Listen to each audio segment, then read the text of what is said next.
প্রিয় দর্শক শ্রোতা, কে বলেছে টাকার গাছ হয় না? আমার সামনে আপনারা যে গাছগুলো দেখতে পাচ্ছেন পান পাতার মতো দেখতে, এগুলো কিন্তু পান পাতা গাছ নয়, এটা হচ্ছে ঝাড়সুই গাছ। আর সেই খুলনার সেই বিখ্যাত ঝাড়সুই দেখেন আপনারা, এর গোড়ায় কি পরিমাণে ঝাড়সুই হয়েছে। যে ওপরের দিকে যেগুলো দেখা যাচ্ছে এটাই কিন্তু তা না, ভিতরে কিন্তু মাটির নিচে কিন্তু ঝাড়সুই হয়।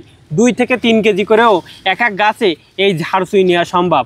আর এই ঝাড়সুই কিন্তু আমাদের খুলনা জেলায়, বিশেষ করে যশোর এলাকায় খুবই বিখ্যাত এই ঝাড়সুই। আর বর্তমান বাংলাদেশের মানুষ কিন্তু মশলা প্রিয়, তারা বিভিন্ন স্বাদের খাবার খেতে পছন্দ করে, যার কারণে কিন্তু মশলা জাতীয় যত রকমের গাছগাছালি আছে সেগুলো চাষ করে খুব সম্ভবত বেশি লাভবান হয়। যেমন ইলাচ, আপনার লবঙ্গ, পান, ঝাড়সুই, এই উদ্ভিদগুলো চাষ করে কিন্তু খুব সহজেই কিন্তু লাভবান হওয়া যায়। দেখেন এই কৃষক ভাই এখানে আপনার এটা হচ্ছে জিবলি গাছ, আর এই জিবলি গাছে গেছাসুই চুই ঝাল কিন্তু 2 রকমের।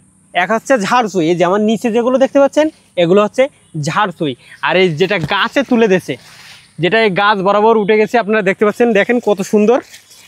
এটা ফিতি দিয়ে বেঁধে দিয়েছে এভাবে, আর গাছ বেয়ে জিবলি গাছ বেয়ে উঠে গেছে। দেখেন এই শিকড় কিন্তু এই জিবলি গাছের সাথে লেগে গেছে। এভাবে রস সংগ্রহ করে এই গাছে এভাবে গেছাসুই উঠে গেছে। আর এই গেছাসুইরও কিন্তু বাজারে অনেক দাম। এই গেছাসুই এই 2 বছর পরে আপনারা দেখবেন এমন মোটা মোটা হয়ে গেছে, 500 টাকা কেজি। যদি এই গাছে 5 কেজি গেছাসুই হয়, তার দাম 5 পাঁচা 2500 টাকা, ঠিক আছে। আর এই যে ঝাড়সুই, প্রতিটা ঝাড়সুই গাছের গোড়ায় যদি 2 থেকে 3 কেজি করে ঝাড়সুই হয়ে যায়, তাহলে বুঝতে পারছেন 1500 টাকা। আপনার যদি এমন 100 ঝাড়সুই গাছ যদি লাগানো থাকে, আপনি কেমন টাকা পাবেন এখান থেকে আপনি এবার কল্পনা করুন। দেখেন এখানে, দেখেন এভাবে এই কৃষক ভাই সুন্দর করে ঝাড়সুই লাগিয়েছে। শুধুমাত্র যে ঝাড়সুই লাগিয়েছে তা কিন্তু নাই, সে এখানে অন্য অন্য গাছগাছালির ভেতরে হালকা ছায়াযুক্ত স্থানে এই ঝাড়সুই গাছ লাগিয়েছে।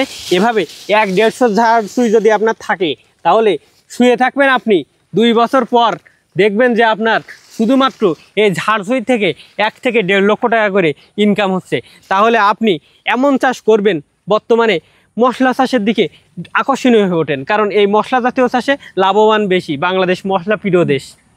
আমার কিন্তু এই বিষয়টি ভালো লেগেছে যে এই যে গেছাসুই গাছ বেয়ে উঠেছে যে গাছটিতে, এই গাছটিও কিন্তু একটি মশলা গাছ। এটা হচ্ছে সেই তেজপাতা গাছ। আর এই তেজপাতা গাছেই কিন্তু তুলে দিয়েছে এই চুই ঝাল গাছ। আপনি বুঝতে পারছেন মশলা গাছের ভিতরে আরেকটি মশলা গাছ, তার মানে এখান থেকে কত লাভবান হওয়া সম্ভব।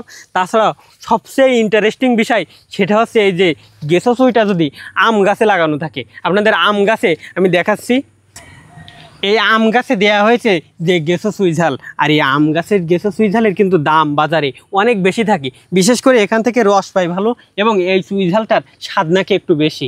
আমি কৃষক মহিলাদের কাছে জানতে পারলাম যে এই গেছাসুই আম গাছে যদি দেওয়া হয়, আম গাছেরটা মোটা হয় বেশি, রস পাই ভালো, এবং এটার দামও কিন্তু বেশি পাওয়া যায়। তা সুপ্রিয় দর্শক শ্রোতা, আপনাদের পরিশেষে একটি কথাই বলতে চাই যে আপনারা মশলা জাতীয় সবজি বেশি বেশি চাষ করেন, দেখবেন আপনারা লাভবান হবেন। এখানে ইনভেস্ট কম এবং লাভ বেশি।